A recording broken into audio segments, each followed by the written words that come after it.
Tiniyak ng palasyo ang kandaang sagutin ang anumang hamon hinggil sa mga nilagdaang kasunduan sa pagitan ng gobyerno at Moro Islamic Liberation Front. Ayon kay Deputy Presidential Spokesperson Abigail Valte, naging bukas sa publiko ang kasunduang inilatag ng dalawang panig. Narito ang report.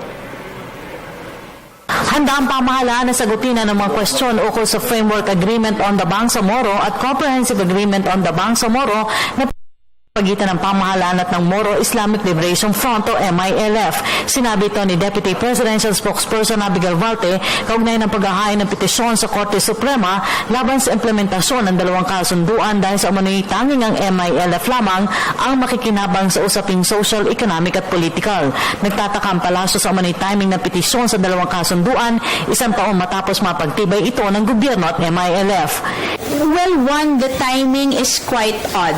Perhaps put it another way, it's quite interesting because we signed the FAB close to 2 years ago and then the CAB a year ago, March 7, kung tama ang aking alala.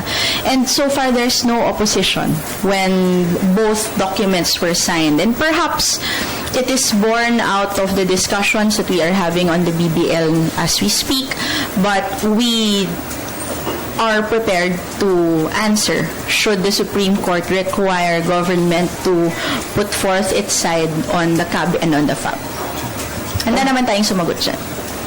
Itinuring din ng Malacanang na walang basehan na umano'y nakapaloob sa kasunduan ng malaking benepisyong panlipunan, financial at ekonomiya ay para lamang sa MILF. Git ni Valte, naging bukas sa publiko ang kasunduang inilatag dito, kabilang na ang pagbuo ng bagong Bangsamoro na nakapaloob sa Comprehensive Agreement on the Bangsamoro. May naghain ng petisyon sa Korte sa FIB at CAB sa harap na rin ay sinusulong ng Bangsamoro Basic Law na magiging gabay sa pagbuo ng bagong political entity kapalit ng ARMM. Sa amin walang basihan eh. Yung hyperbolic na humongous na talagang obviously siniskew, trying to skew the opinion. But if you see the CAB, and by the way, we've always been transparent about the annexes, the CAB itself, the FAB. Every time we sign something, we put it up so people can study it. And I think in this particular case, people who will go through both agreements will be able to judge for themselves. Ano po yung nilalaman? Nauna na ipinahayag ng palasyo na ang kasunduan na nakapaloob dito ay alinsunod sa konstitusyon sa layuning matamo ang tunay na kapayapaan at kaayusan sa Mindanao. Para sa Telebisyon ng Bayan, Rocky Ignacio.